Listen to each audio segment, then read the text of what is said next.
Hi, it's Murphy, the accidental activist, back again for my not-so-daily dose of YouTube therapy. I know it's been a few days. Actually, last week was really rough for me. I mean, the past month's been really rough for me, but last week marked a month since my arrest, 2 weeks since my partner left. I missed 2 days of work last week, just getting my mental health in order, which is very unusual for me. I don't call in from work ever. I'm one of those people that even if I'm sick, normally I show up and keep going unless I'm just completely incapacitated. But this past week, I felt like it was imperative for me to take care of my mental health. So that's what I did. For the first time in my adult life, I actually accepted the help of medication.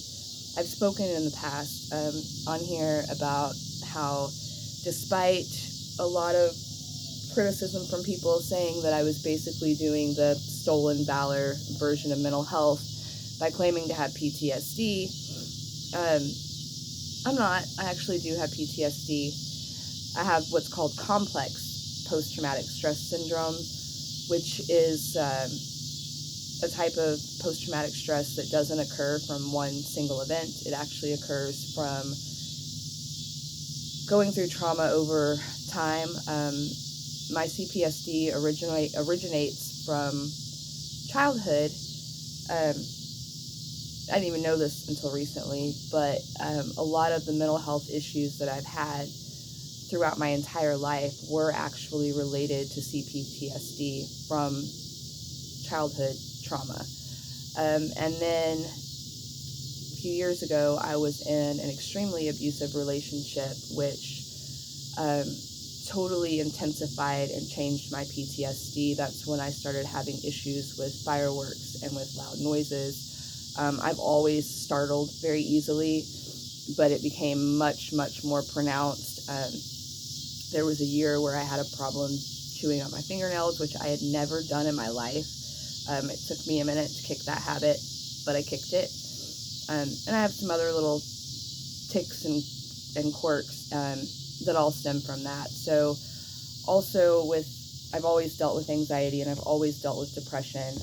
And again, I've been very, very, very good at masking most of the time. My symptoms tend to manifest themselves as bad decision making, overspending, getting involved with the wrong people, that kind of thing. But I've always been very good at masking and being high functioning. I've always kept a job. I've always been a great employee. I've always taken care of my kids. I've always volunteered. I've always been a productive member of society, even when I felt like I was falling apart. Starting on July 4th with my arrest, I entered into a phase of not being able to mask and not being able to cope. That's very, very new for me. I've always been able to just push right through, and even if I'm falling apart on the inside, I keep everything together on the outside, and I keep everyone together on the outside. Starting with my arrest, that became, I won't say impossible, but very, very difficult for me. Starting with the protest,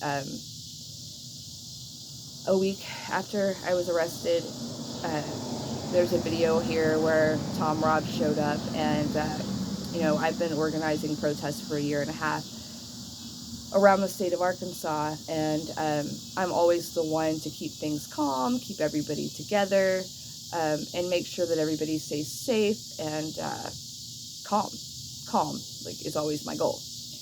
And that day I wasn't able to do it. I had to give a lot of apologies. We had a protest the night before in Fayetteville, and I had issues there as well.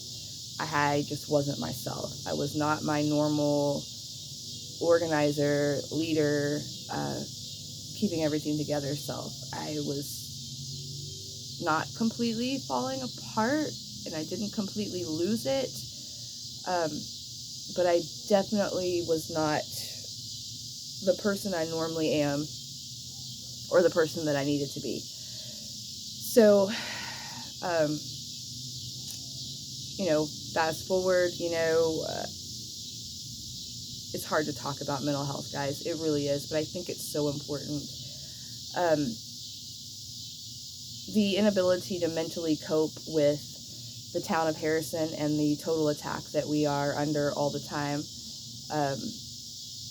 and inability to deal with my mental issues, led my partner to leaving 2 weeks ago and moving to a different part of the state and kind of starting their whole life over.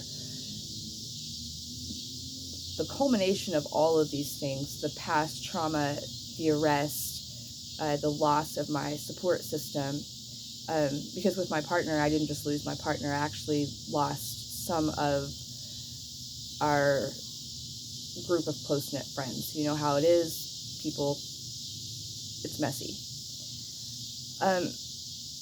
So even though I would never ever ask anyone to pick sides, a few of them did. And so losing that whole support system, including my entire blood family, coming down on me in a really, really hard way, and we basically agreed just to not have contact with each other, because my toxic family is a lot of the reason why I am the way I am. So all of that stuff combined, it just came to a head this past week, and I just felt like I needed help. So I got a hold to my therapist. I made emergency therapy appointments, and I made an emergency psychiatrist appointment. So, excuse me.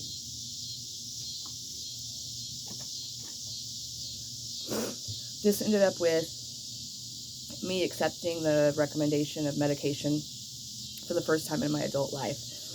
I'm on 3 different medications, one for anxiety, one for depression, and one that is specifically supposed to help with PTSD. So the anti-anxiety is supposed to be quick acting, and it has actually lessened that whole elephant in the chest, something's chasing me feeling. The other 2 are going to take a little bit more time and some dosage adjustments to get me under control. So that's why I was missing for 3 days, and I haven't made a video, and I haven't talked about things. I just couldn't. I just really couldn't.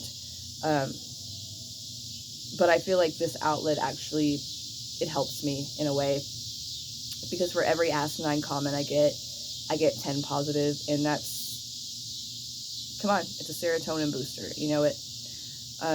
Look at me looking for validation on the internet, but you guys are real people behind the screens, and that's what I keep in mind when I'm reading comments, is that this isn't just the internet, this is real people coming together, albeit virtually.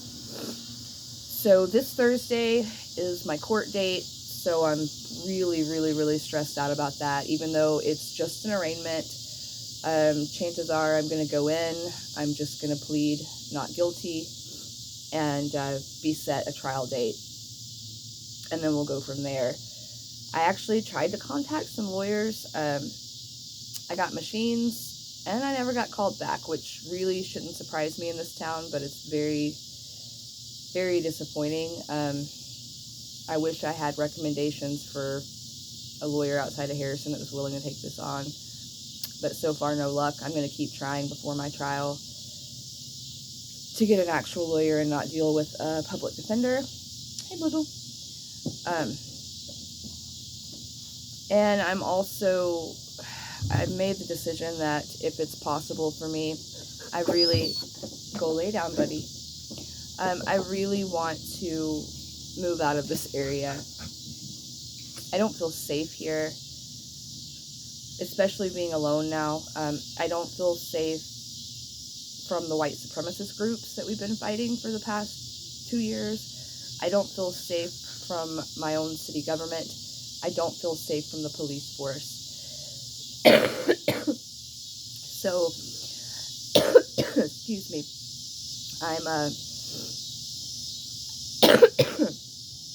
my lease will be up in October, So I have until the end of October to kind of save, gather funds, and try to get out of Dodge. Right now, I'm a little hogtied because of my job, but I'm even looking for a different job, something within the same pay range, hopefully, that I can do either from home or I can just find something elsewhere.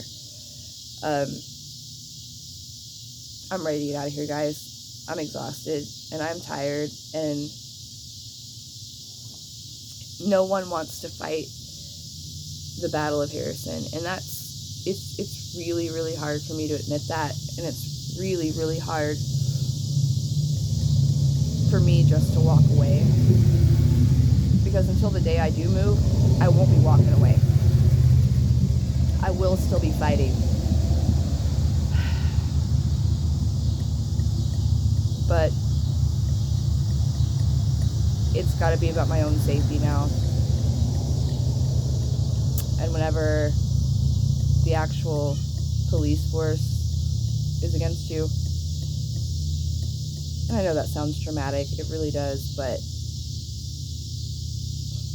it's true. It's time to go. So, as usual, the links to all of the ways you can donate are going to be down in the description, as well as the Facebook link to the planned protest on August 12th. If you guys do plan on coming, be safe. There's probably not going to be very many of us. This is at 8:30 in the morning on a Thursday. I don't expect very many people to be able to show up. However, on the white supremacist, back the blue side, I'm fully expecting them to show up. They did show up at the last protest that we did against Harrison Police. So just beware of that. Be careful. Be safe. I'm not going to be out there to protect you guys. Arm up if you have it. Arm up. I cannot stress that enough. Arm up and be prepared for anything. Mainly just stay safe. I appreciate everybody who's supporting, and I appreciate everybody that's going to be able to take time from their day to come out and stand up for free speech. Hope this helps.